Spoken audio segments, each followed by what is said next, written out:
Graça e paz, pessoal, da parte do Senhor e Salvador Yeshua, glória a Deus, por mais uma mensagem edificadora, tá? Peço que vocês atentem ao que vai ser dito aqui, porque eu sempre tenho colocado no canal a respeito da misericórdia de Deus, da necessidade dele ser misericordioso, e já em Pedro, nas cartas de Pedro, vai colocar o porquê dessa misericórdia, para que muitos sejam libertos, alcançados. Em uma era que a tecnologia, ou aquilo que é considerado moderno, já que em Eclesiastes diz que nada é novo, mas é moderno para nós, né? Para a nossa geração. As pessoas se adaptam muito facilmente, porque as pessoas não querem ficar ficar com uma condição, né, difícil para fazer suas transações. As pessoas, elas se adequam muito fácil, mesmo com dificuldades. E olha que eu tenho presenciado pessoas com muita dificuldade, e é para se entender as dificuldades, porque a nossa formação, em especial aqui no Brasil, ela é desigual, né? Ela é desigual. Então vai depender muito aí de onde você foi inserido aí no requisito acadêmico, né? Desde cedo. E mesmo assim, existem muitas pessoas com analfabetismo funcional, com dificuldade de interpretação de textos, ou de uma mensagem, ou até mesmo, né, de uma biografia, ou de um filme, de um documentário. As pessoas, elas têm um certo déficit, né, que fala.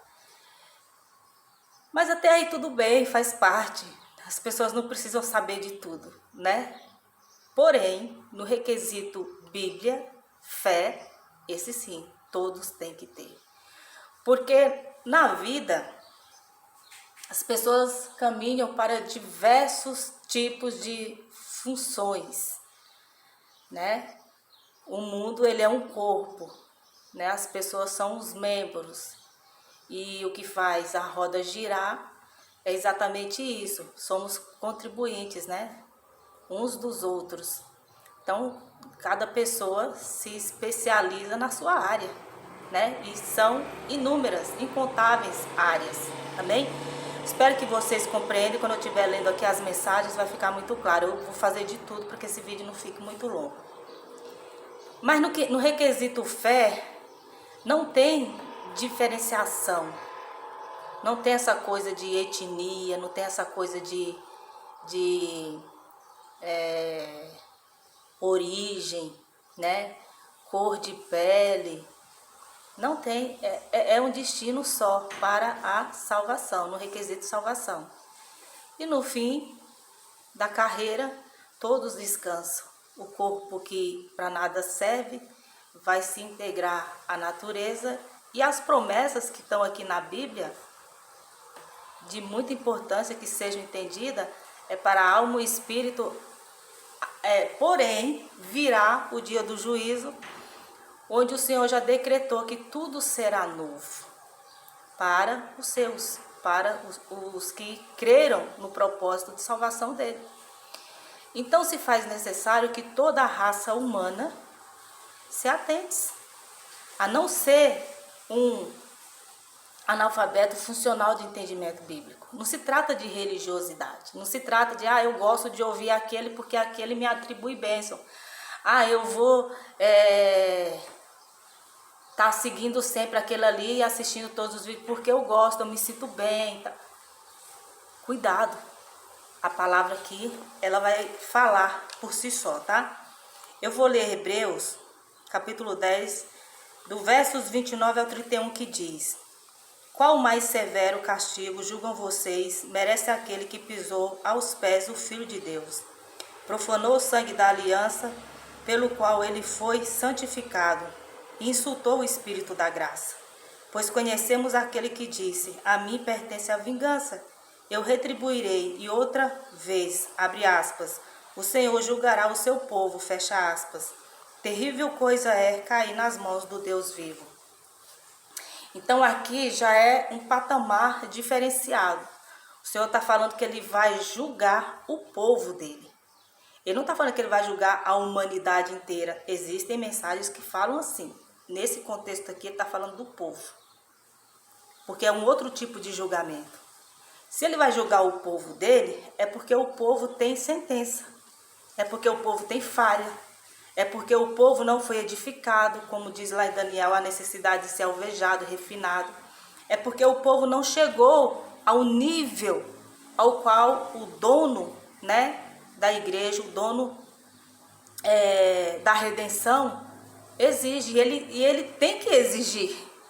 Porque toda a palavra do Senhor, de Gênesis a Malaquias, ele foi o cumpridor. Ele cumpriu a risca. Então, esse sangue da aliança aqui, quem pisou o sangue da aliança, quem pisa o sangue da aliança, será julgado. E aí precisa se entender que sangue é esse. Que sentido, o que quer dizer pisar? Pisar,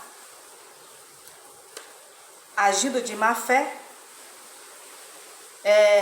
Aí eu vou colocar aqui mensagens bíblicas que diz: se um cego guiando outro cego, ambos cairão no mesmo buraco. Então, a responsabilidade não é só para quem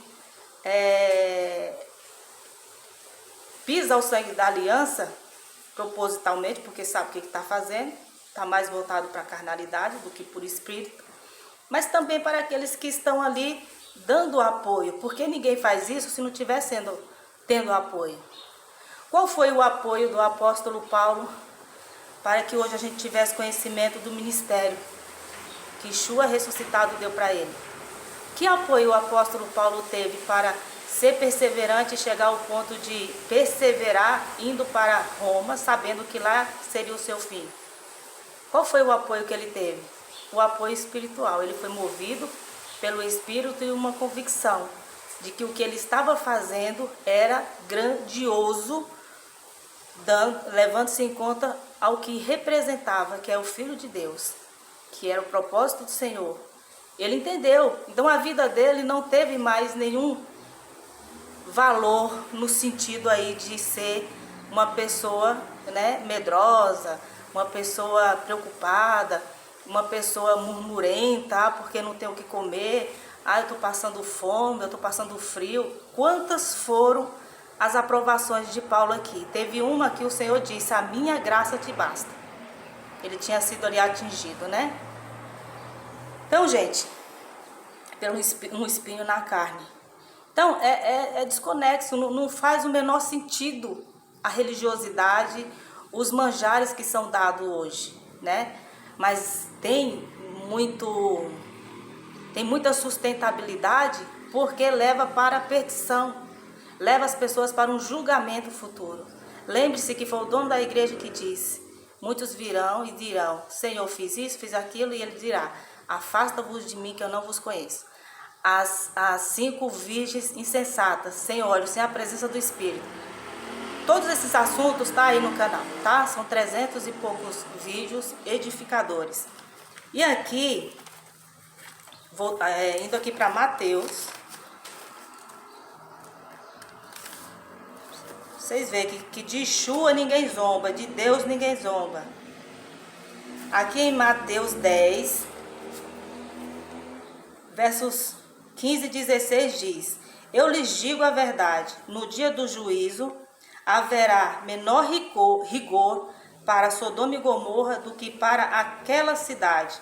Eu estou enviando como ovelhas entre lobos, portanto sejam astutos como as serpentes e sem malícia como as pombas. Então esse era o nível que o apóstolo Paulo estava. Prudente, com uma certa astúcia, né? Uma certa malícia, mas não uma malícia de fazer o mal, mas de ver a maldade naqueles que estavam planejando o mal, naqueles que eram insensatos, inconstantes, enxergar pelo olhar do Espírito Santo a insensatez, a desobediência, a relutância, a inconstância, a dificuldade de compreender o que o Senhor havia dado a ele. E ele estava amparado pelo quê? Pelo Espírito Santo, né? E aqui ele fala essa cidade porque seria os apóstolos, né? Se você ler todo o capítulo 10 aqui, vai falar, Jesus envia os 12. Ele estava instruindo os 12, né? De que onde eles iriam, eles estavam indo em lugares hostis, eles tinham que tomar cuidado. Aí tem outra mensagem que fala, vá, bata na porta. Se receberem, amém. Se não, sacuda a poeira dos pés e segue.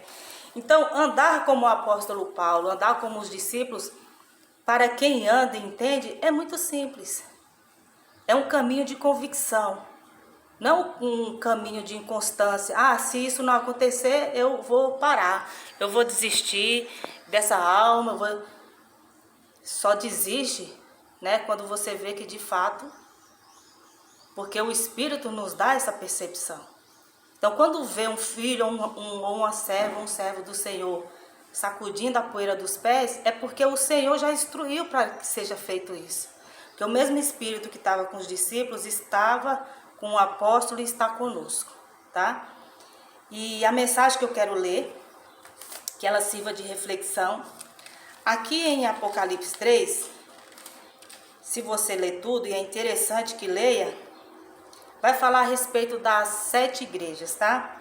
Vai falar da igreja de Éfeso, Pérgamo, eu já falei aí, tem um vídeo aí que fala a respeito de Pérgamo, Esmirna, Tiatira, Sardes, Filadélfia e Laodiceia. Se você se atentar ao detalhe, há uma exortação aqui do dono da igreja que ele sempre vai colocar, ó, aqui na igreja de Éfeso, capítulo 2, versos 4, ele diz, contra você, porém, tenho isto, você abandonou o seu primeiro amor. Na igreja de Esmirna, deixa eu ver aqui, peraí.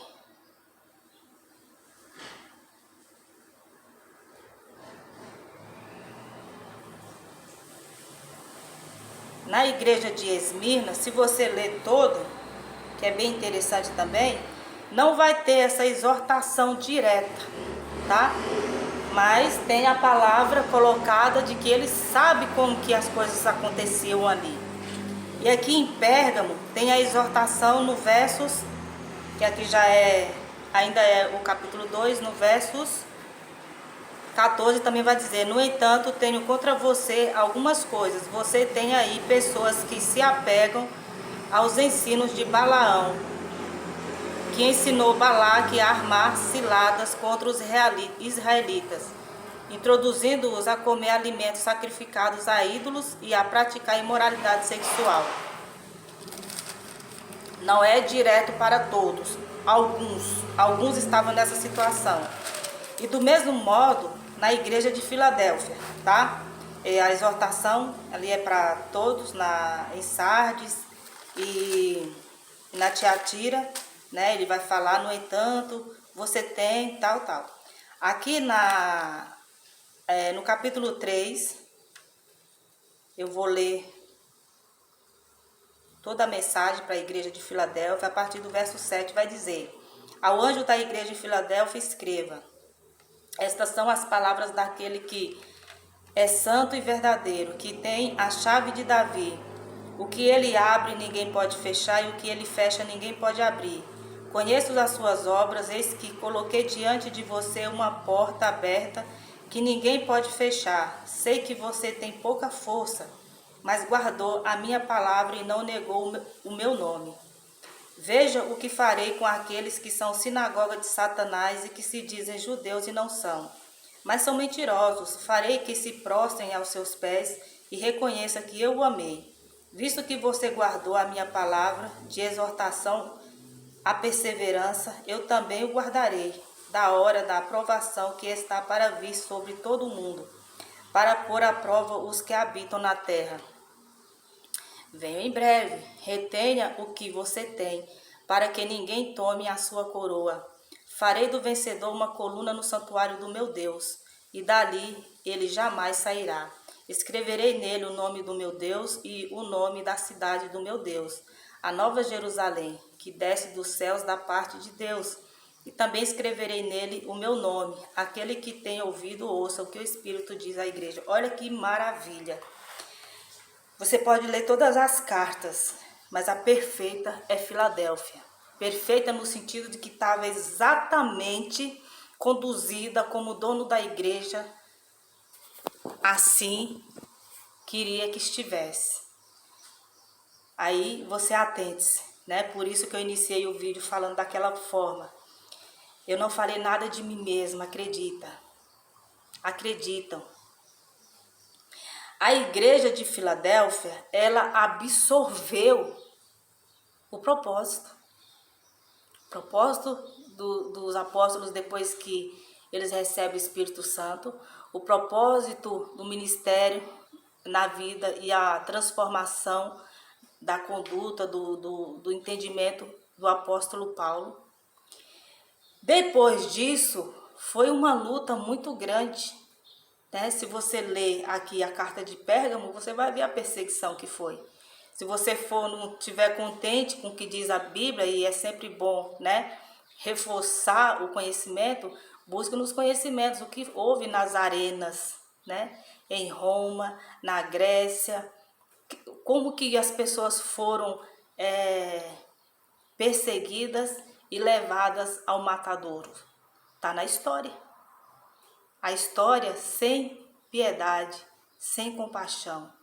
Teve que acontecer porque essas pessoas são mártires. O tempo que o Senhor coloca aqui, que vai, porque entenda-se, Ele está enviando para a igreja de Filadélfia, de fato. Mas aqui é o mundo, como Ele colocou aqui, ó, no versos 10. Visto que você guardou a minha palavra de exortação à perseverança, eu também o guardarei da hora da provação que está para vir sobre todo o mundo, para pôr à prova os que habitam na terra. Então aqui já é um outro patamar, vamos dizer assim, né? Já está apontando para os nossos tempos, o tempo da aprovação. Então o Senhor, Ele está aprovando. Vamos ver quem é que é fiel de fato. Fiel no professar, fiel no levar a mensagem, fiel no discipular, fiel na utilidade e no uso dos dons, fiel na obediência, no caráter correto, fiel. O apóstolo Paulo foi fiel até a morte. Ele seguiu a carreira, guardou a fé, cumpriu a carreira, guardou a fé. E o prazer dele era ver o Senhor vivo nele. E isso era visto pelas pessoas por conta da sua obediência. O homem que ele era diante da sociedade, eu coloquei um vídeo, o testemunho a respeito de Yeshua, do apóstolo Paulo, muito maravilhoso. Já faz um tempinho já que esse vídeo está aí. E quem ele era e quem ele se tornou, do mesmo modo, nós que somos cooperadores do Evangelho, devemos nos espelharmos. Essa é a exigência do Mestre. Foi possível um homem se colocar, né, como o Senhor queria. Então vocês também conseguirão, porque o Espírito é o mesmo. Vocês querem me seguir de fato? Vocês estão convictos do que é fé? Você está encaixado? Porque aqui, gente, é mais voltado para a questão de quem foi aprimorado os dons e está contribuindo com o reino, levando a mensagem. Podemos levar a mensagem de diversas maneiras e muitas vezes até não ser conhecido mundialmente. Podemos levar onde nós vivemos ou onde se congrega, onde quer que você esteja o tempo todo, né? Começando pelo seu lar, você pode ser uma pessoa que está ali discipulando, ensinando, né? Vivendo esse evangelho para que ele seja visto como testemunho de vida diário, como diz Romanos 12. Assim estaremos contribuindo e teremos sim uma recompensa, mas não fazemos pela recompensa, fazemos pela compreensão do que tudo isso representa. Mas teremos sim uma coroa essa que devemos guardar, né? Guardar de que modo? não se deixando corromper. Seja qual for a lentilha oferecida, não, porque não há nada que possa se comparar à vida espiritual, ao reino e ao que foi feito por nós. Então o Senhor não se agrada em quem retrocede, né? É a mesma coisa de remover vomitar e comer do mesmo vômito, né? O Senhor não se agrada desses. Então viver um propósito, ele, assim como eu iniciei falando, né, sobre os conhecimentos que nós temos, então na medida do aprofundamento do conhecimento espiritual, da mensagem que a gente vai tendo, a gente vai ficando tão forte na fé, tão fortalecido, que não tem como olhar para trás. Ah, mas pode ser que venha outras provações de coisas que nem dá para colocar aqui no vídeo, né? De coisas terríveis. O Senhor que sabe, Ele garante nos guardar, mas se assim Ele permitir, louvado seja o nome santo do Senhor. Então, viver na fé está além do que as pessoas pensam, né? Não cabe ego, não cabe picuinhas, não cabe, eu não gostei disso, daquilo, porque é muita coisa que tem que deixar para lá. Acho que é só o amor e crer em Cristo. Muitas pessoas estão equivocadas, né? Equivocadas. Então, estejamos atentos, né? Que o sangue da aliança, ele é precioso. A Bíblia, ela vai descrever o processo, né? No levantar de homens, mulheres também, mas aqui em especial tem mais homens que dedicaram a vida deles porque eles absorveram o sentido da vida cristã. Olhando para o mundo, é como passar numa peneira, né? O que fica ali na peneira, né? Então a gente tem que nos atentar em relação a isso. Então era mais uma mensagem para deixar de reflexão. Apocalipse, essa igreja de Filadélfia, você leia, né? Vai lendo, vai meditando e vendo como que nós devemos nos encaixar, né? Será que existem qualidades aqui que a gente vê em nós? Guardar a palavra. Guardar a palavra é vivê-la, né? É usá-la como Yeshua usou na tentação ali, onde ele foi tentado, né, em espírito. Usar a palavra, ela está em mente, porque ela estando em mente, estando no coração, você será uma pessoa selada, né, pelo selo da promessa. Então, as garantias que o Senhor nos dá aqui na palavra de nos guardar, de nos dar um nome, porque guardamos o nome do Filho. Olha a história aí que a gente tem que esmiuçar para procurar saber, ao ponto dele mesmo revelar o nome dele, porque o mundo chegou a essa situação. Tem que ser revelado pelo Espírito qual é o nome, porque já deram tanto nome, né? Nome não muda, nome é um só. Então guardar a palavra, não negar o nome dele, não se corromper com aqueles que se dizem ser e não são, mas que tem poder de manter muitos, né, barganhando dos luxos. Então tem muita coisa que tem que ser deixada para trás, mas é o que nos dá a garantia do nosso nome ser escrito no livro da vida. Amém? Então vale muito a pena viver confiando em Yeshua, o Senhor e Salvador, a salvação de todo aquele que crê. Vale muito a pena ter a palavra no coração e na mente, porque o que dá vigor, o que dá alegria ao cristão é entender a palavra do Senhor de modo espiritual. Amém? Então fiquem todos na paz e que o Senhor nos guarde e nos livre de todo mal, em nome de Yeshua. Amém.